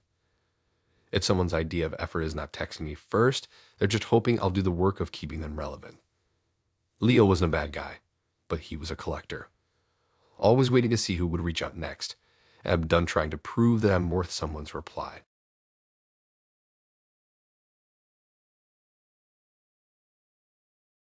A couple days later, a friend messaged me a screenshot from a forum I'd never heard of. It was one of those men's rights pages with a thread titled "Another One Gaslighting Over Feminism." I thought it was just internet noise until I saw the screenshot he posted. It was our chat. My texts, word for word. My name wasn't in it, but it was clearly me. He captioned it, "Try having a mature convo," but she went full misandrist. "This is why we can't win." I sat there staring at the screen like my brain had stopped working. He had posted everything. Every message. Out of context, cropped to make it look like I was aggressive, and he was calm and reasonable. The replies were awful. Guys calling me names, saying I was another bitter feminist, proof women are emotionally unstable, and worse, I felt sick. I didn't know what to do. I hadn't said anything wild. I wasn't rude. But seeing something so small, so boring, twisted into internet fuel was unreal. I texted him, not because I wanted to, but because I needed to understand what the hell he was thinking. He replied, "Don't take it personally. I needed to prove a point." That was it. Like I was just a case study for his little army of anonymous dudes to rally around. A tool for his victim narrative. He had positioned himself as the progressive guy who tried, and me as the girl who turned on him when he didn't roll over and agree. I blocked him, reported the post. Nothing happened. The thread stayed up. Eventually, he got buried under newer drama, but the damage had already been done. I deleted the app, logged out of everything for a week. I felt like I'd been picked apart for sport. And the worst part was I saw it coming. That little gut nudge I ignored when he called himself one of the good ones. The way he always needed to be seen as the most aware and most correct. He didn't actually care about women. He cared about looking like a guy who cared about women. Until he felt challenged, that he turned me into content. Now when I see feminist in a guy's bio, I don't take it at face value. I ask questions. I pay attention. Because sometimes it's just a word they wear like a badge. Not a belief, not a practice, just branding. And if you say the wrong thing, they don't want to hear it. They just want to post about it later. I met Chelsea on a night when I absolutely should have been doing anything else. Sleeping, reading, organizing the junk drawer that had basically turned into a graveyard for expired coupons. But instead, I opened the app. She had this really bold energy in her photos, smirking in one, flipping off the camera in another, and the last one was her with a huge tattoo sleeve, holding a drink and laughing like someone had just told the funniest story on earth. Her bio just said, "I roast my dates like marshmallows. Don't be boring." I wasn't even fully awake when I matched with her, but she messaged first something like, "You look like someone who only pretends to like IPAs." I laughed and said, "You got me. They taste like trees and lies." From there, the conversation picked up fast. She was sarcastic, witty, and almost aggressively confident. It felt like verbal dodgeball. I liked it. Our first date was at this hole-in-the-wall arcade bar where the drinks were overpriced and the music was too loud. We played pinball, had a couple beers, and trash-talked each other over a round of Pac-Man. She teased me nonstop, but in a way that didn't feel mean. She made fun of my boots, the way I said espresso with too much emphasis, and my tattoos. "You have a compass," she said, pointing to the one on my forearm. "How original. What are you trying to find? Yourself?" I shrugged. "Mostly tacos." She laughed hard at that. I figured, okay, she's just one of those people who makes fun of everything as a reflex. I didn't take it personally. In fact, I liked that she didn't try to be overly sweet or polite. It was kind of refreshing after a string of polite but boring dates. We kept seeing each other after that. Nothing super serious, but consistent. Drinks, weird food trucks, a random hike that turned into us getting rained on and laughing about it the whole way back. She kept up the teasing. Always pointing something out. My socks didn't match my favorite hoodie, looked like something from a 2003 MO band, stuff like that. I rolled with it. But she had a habit of asking too many questions about my tattoos. I've got 5. None of them are deep or mysterious. A compass, a cassette tape, a small flower my sister designed, a dumb stick figure from a Bad Lost, and a wave. She'd always come back to the flower one, though. She asked, "Did you design it yourself?" I told her no, my sister drew it. She nodded slowly and said, "It's actually kind of good." I didn't think much of it until one night we were scrolling Instagram together on my couch, and she clicked over to her art account. I didn't even know she had one. It was full of tattoo flash sheets and some photos of her actual work. That's when I saw it. A picture of my tattoo, the exact flower. Same size, same shape, same little line imperfections. Only the caption didn't say, "My inspiration's sibling made this." It said, "My original design, custom piece." I stared at the post, scrolled back through her account, found more designs that looked eerily familiar. Stuff I'd seen before. Online, on Pinterest, maybe even on Reddit threads for beginner tattoos. It looked like she'd been grabbing random art, copying it almost exactly, and claiming it as her own. I asked about it. Not in a confrontational way, just, "Hey, where'd you get the inspiration for this one?" She didn't even blink, said she just freestyled it. I said, "It looks like my sister's drawing." That's when her whole tone shifted. She got quiet for a second, then shrugged and said, "Well, art is art. Nothing's really original." I told her that was kind of a crappy way to look at it. She rolled her eyes and said I was being dramatic. I let it go, but something didn't sit right. A few days later, one of my friends messaged me with a weird question. "Hey, did you give someone permission to post your tattoo?" I asked what they meant. They sent me a screenshot. Chelsea had made a new account. A fresh, curated tattoo page where she was sharing close-up photos of her work. And there it was again, my tattoo. This time cropped tighter, edited for contrast, posted with a long caption about storytelling through ink. I was pissed. It wasn't just a lie. It was the way she'd flipped the whole narrative. Like she created this version of herself where she was this edgy, artistic type who helped people express their souls through her custom designs. Meanwhile, she was out here stealing stuff and posting it like it was her idea.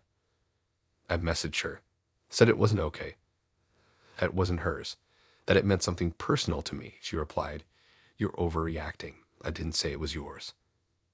I said, "You didn't say it wasn't either." She said, "Why do you care so much? You're not a tattoo artist." And that was it for me. I told her to take it down. She didn't respond. So I commented on the post. "This design was drawn by my sister. You never got permission." A few others liked the comment.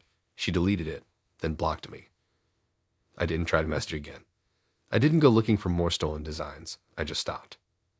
But it left a weird feeling. Like I've been dating someone who saw me less as a person and more as raw material, a source, a mood board. She hadn't just taken the image. She'd taken the meaning, the story. She turned it into content to sell a version of herself she thought would get her attention. And maybe followers, maybe clients, maybe validation.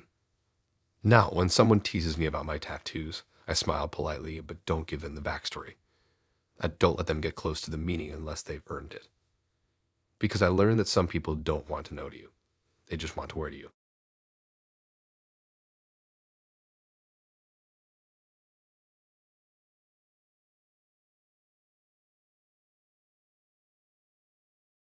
I matched with Marcus during that awkward time between winter and spring where everything feels stale and no one knows what to wear.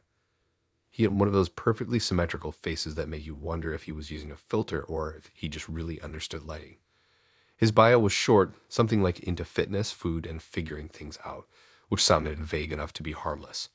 His messages were smooth, too smooth, honestly, but after a week of nothing but dry convos and ghosting, he stood out by actually being funny and responsive. We had great chats. He asked questions that felt intentional, not copy-pasted. Stuff like, what's the dumbest hill you'll die on? Or what did middle school you think adult you would be doing right now? We clicked. Our banter was steady and he didn't seem to be rushing into anything. He told me he liked taking things slow and really getting to know people first. I appreciated that. Most people on the app either wanted to meet immediately or just play pen pal until the vibes dissolved. Marcus was different. We met for drinks at this rooftop bar he suggested. He showed up looking exactly like his photos, well-dressed, polite, slightly intimidating in a polished kind of way. He smelled expensive. We had an easy flow. He listened when I talked, laughed at my jokes, and paid attention to the little things I said. When I told him I hated olives, he remembered and joked about it on our second date. When I mentioned I used to draw a lot but hadn't in years, he asked to see my old art. He was into details, and that made me feel seen. For a little while, things were going great. We weren't officially dating, but we were hanging out consistently. He didn't love texting, but he was quick to reply when I messaged. He kept things light but deep enough to stay interesting. I remember thinking, finally, someone emotionally available and still normal. But then weird stuff started happening. The first time was just a random text from an old college friend I hadn't talked to in months. She messaged me out of the blue, "Hey, are you okay? Just saw something kind of wild." I asked what she meant, and she sent a screenshot of a Facebook message she'd gotten. It was supposedly from me. Same profile picture, same name, but the account had a weird email attached and only one post on the page. The message said I'd been mugged while traveling and needed money wired immediately to cover an emergency hotel bill. I told her it wasn't me. I hadn't left town in weeks. We both reported the account and laughed it off, thinking maybe someone had found an old photo and tried to run a scam with it. It was strange, but the internet's full of weirdos. Then it happened again. A few days later, another friend, this time someone from high school, texted me the same kind of thing. Fake profile, fake emergency, asking for money until I could get back home. This time the story was that I'd lost my passport. The messages were oddly specific, like they knew things about me that weren't on social media. They mentioned the neighborhood I lived in, the fact that I worked freelance. One even referenced the tattoo on my arm. That's when I got nervous. I started checking all my accounts. Nothing was hacked, but someone was clearly using my identity, and they were getting it right. Way too right. They weren't guessing. They knew things. And that meant it wasn't random. It was someone I knew, or someone who knew me. I started thinking through every person I'd met in the last few months. I asked myself who had access to that kind of info, conversations that were online, things I'd only mentioned in person. And then it clicked. Marcus. He was the only new person I'd let in that far. The only one I'd opened up to about things not even my friends knew. The art stuff. The old freelance stories. Even the tattoo. He'd asked about all of it, seemed genuinely interested. I decided to bring it up casually. I texted him something like, "So weird thing, someone's been using my photos to scam people. Ever heard of that happening?" He replied a few hours later with, "Yeah, that happens a lot. People online are insane." No follow-up questions. No concern. No, "Are you okay?" Just a generic statement and silence. I felt sick. I didn't want to believe it, but I had to be sure. I made a burner account and messaged one of the scam profiles pretending to be a random acquaintance. I played along, asked where they were, how I could help. It said they were stuck in Toronto. I kept pushing, asking for more details. Eventually, they sent a Venmo handle. I froze. It had a variation of Marcus' last name in it. I didn't even know what to do with that. I felt gross. Violated. Not just because someone was pretending to be me, but because it was someone I trusted. Someone who made a whole thing out of paying attention, remembering details, acting like they genuinely liked me. Not because they cared, but because it gave them data. He wasn't listening because he was into me. He was listening to build a better fake version of me. I didn't confront him. I didn't want to give him the satisfaction of knowing I had figured it out. I just blocked him, reported everything I could find, warned my friends, deleted the app. And the worst part is he probably kept doing it. Probably matched with someone new the next day, asked them what their dumbest tattoo meant, and started building another little scam. Now, when someone seems too good at listening, I pause. When they remember things no one else does, I ask myself why. Not because I think everyone's a manipulative scammer, but because I learned that some people collect your life like breadcrumbs, not to get closer to you, but to walk away in your shoes. Marcus never took money from me directly, but he used my face, my words, my stories, and turned them into currency. I'll never know how many people he fooled, but I know I won't be fooled like that again.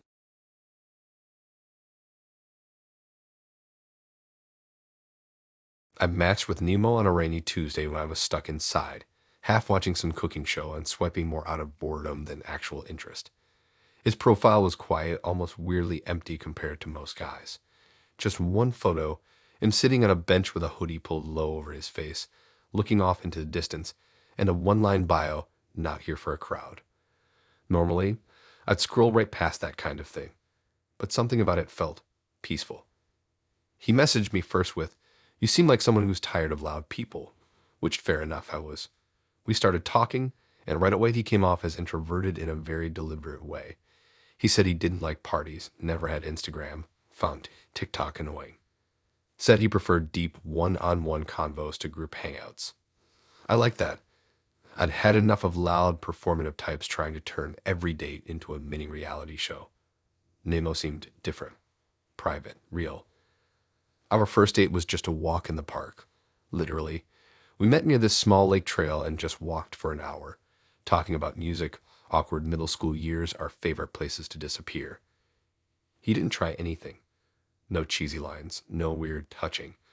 Just chilled, slightly mumbly energy. At the end of it, he said, "This was nice," and went on his way. It was low-key, but I liked that about him. So we kept seeing each other. Always quiet places. Coffee shops with empty patios, late-night strolls, used bookstores no one else ever seemed to go to. He never once asked for selfies or posted anything. Said he liked keeping things real and off the grid. When I joked that he might be in witness protection, he laughed and said, "Close." I thought that meant he had some kind of secret nerdy past or maybe used to be painfully shy. I didn't push. He opened up slowly.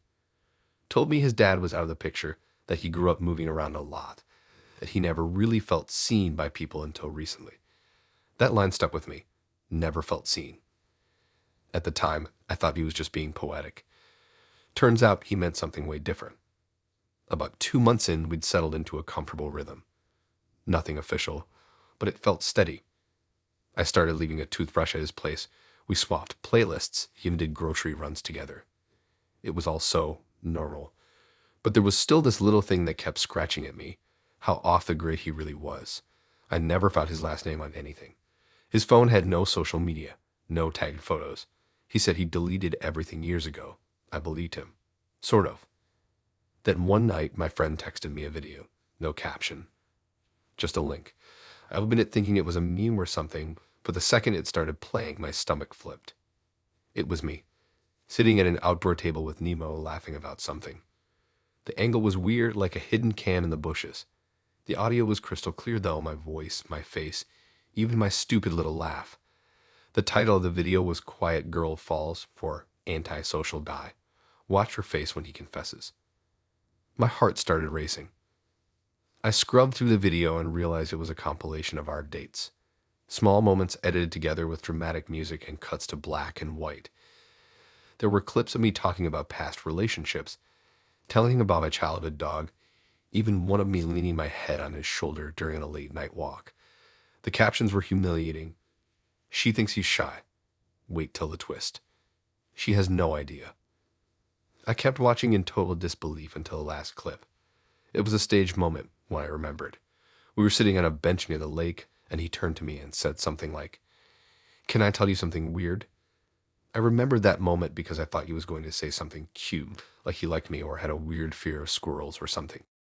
But in the video, he says, "I've been filming our dates for a social psychology project. You're part of a case study on emotional intimacy." Then it cuts to my face looking confused, laughing a little, saying, "Wait, seriously." Then it ends. Cuts to black. Subscribe for part 2. I didn't even know how to react. I felt sick, violated, and worst of all, Suvit. I had no idea this whole time I was just some character in his content. That all those quiet moments, those long silences and thoughtful nods were being captured and packaged for views. I confronted him immediately. I sent the link, just one line.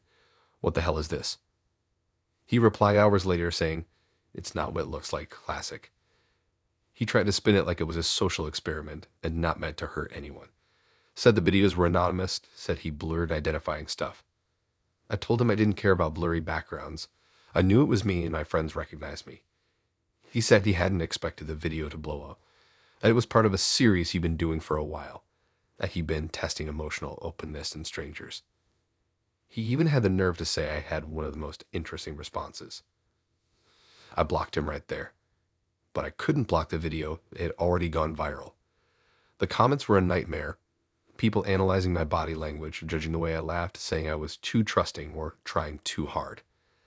I never thought a stranger's opinion could matter so much until hundreds of them were dissecting a moment I didn't even know was being watched. The worst part, that moment was real for me. I had feelings. I thought he was genuine. Meanwhile, he was setting up scenes like a director, capturing raw moments he could edit into story arcs. Eventually, the video got taken down, probably from too many reports. But I knew there were copies or posts, people who'd already seen it and moved on, while I was still left sitting in the wreckage of something I thought was real. Now, when someone says they're private or off the grid, I don't feel charmed. I feel suspicious.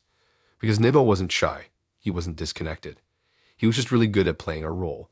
And while I was falling for the character he performed, he was already in post-production.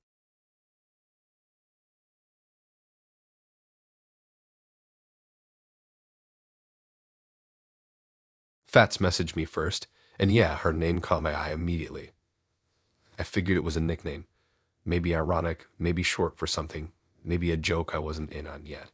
Her profile was chaotic in the most confusing way. One photo of her standing on top of a car, one mid-cartwheel in what looked like a library, and one with a pigeon sitting on her head while she smiled like it was totally normal. Her bio just said, "I dance, I eat, I don't apologize." I should have known right then. We matched on a Thursday, chatted all weekend. She was fast with jokes and typed in all lowercase like she was too cool to hit shift. She didn't ask the usual questions.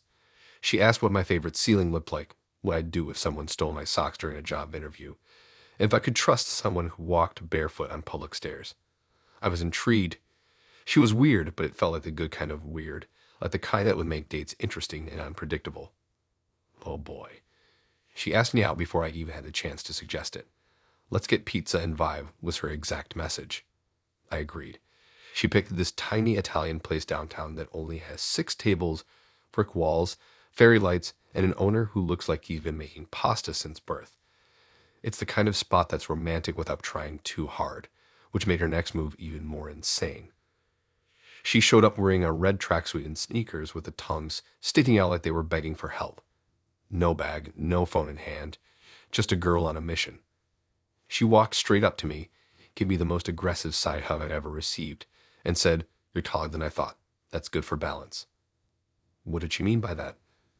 No clue. I didn't have time to ask.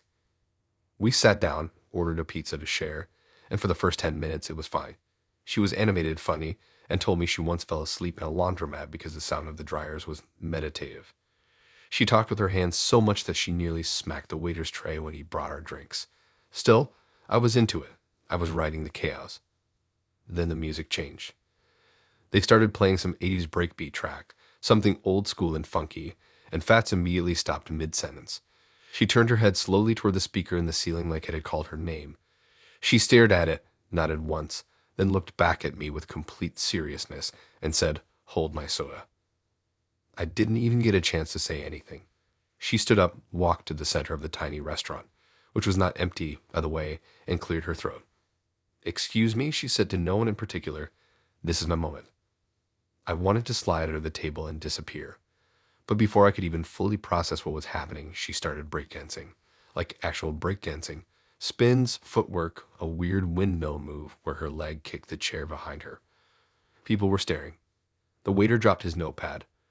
One lady gasped and clutched her chest like this was Broadway and she wasn't ready. And then she did a backspin. Straight into our table. I wish I could say it was just a bump or that the table wobbled a little.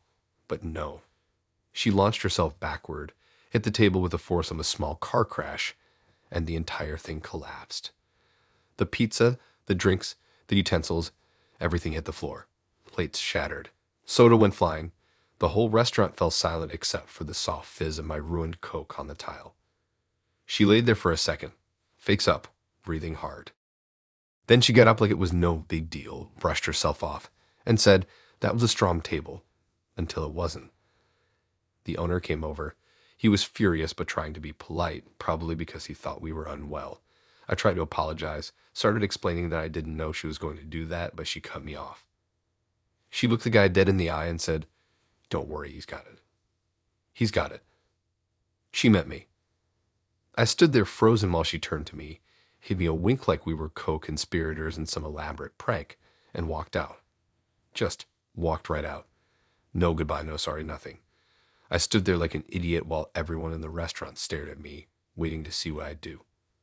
I paid. Of course I paid. The table wasn't cheap. The owner gave me a discount because I looked so sad and kept apologizing every 5 seconds, but I still dropped more than I wanted to on a date that ended with sauce on my shoes and a shattered sense of reality. I tried texting her. Nothing. Message didn't deliver. Check the app. Her profile. Gone. She blocked me. Fully vanished. Like some chaotic spirit sent to ruin my night and then disappear into the shadows. My friend joked that maybe she was a hired performer and this was all part of a prank show. But nope. I never found footage, never heard from her again, never saw anything online. She really just broke a table with her body and dipped. To this day, I have no idea if she did that on purpose, if it was a bit, or if she just saw a chance to shine and took it.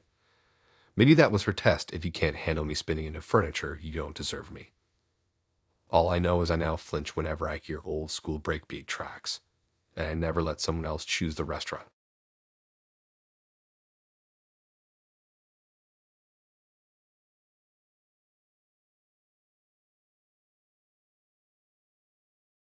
I matched with this guy named Maximum on a slow Sunday afternoon when I was halfway through cleaning my room and completely avoiding actual responsibilities. His name alone made me pause. Maximum, not Max, not Maxwell, just Maximum. I figured it had to be a joke or some kind of gimmick, but when I clicked on his profile, it only got weirder. 3 photos, one of him in front of a chalkboard covered in math equations, one sitting on a subway bench reading a book called Infinite Design, and one staring out over a field like he was trying to communicate with the sky. His bio, it said maximum capacity. That was it. No emojis, no descriptions, just those 2 words like he was an arena or an overflowing cup. I had to swipe right. I needed to know what that meant. He messaged first, exactly 1 minute after matching. "Hello, I am Maximum. My surname is Capacity." I had to reread it a few times. My first instinct was to laugh, but something about the way he wrote it seemed completely serious. I didn't know if it was some weird performance art thing or if he genuinely introduced himself like that to people in real life. Either way, I had to see where this was going. I replied, "Hi, Maximum Capacity. Is that your real name, or did your parents name you after a fire code?" He responded, "It is not about realism. It is about alignment." So, yes. We ended up chatting for a few days. He didn't use slang, never abbreviated anything, and answered every question like it was being submitted for academic review. But the strange thing was, he was kind. Not warm, exactly, but respectful. No weird pickup lines. No random compliments. Just a lot of odd philosophical answers that felt like someone doing life as a very serious experiment. I was curious enough to meet up. We picked a small independent bookstore cafe where people go to read quietly and act superior about it. I got there first. He walked in 10 minutes later wearing a long black coat, very sleek boots, and no visible sense of irony.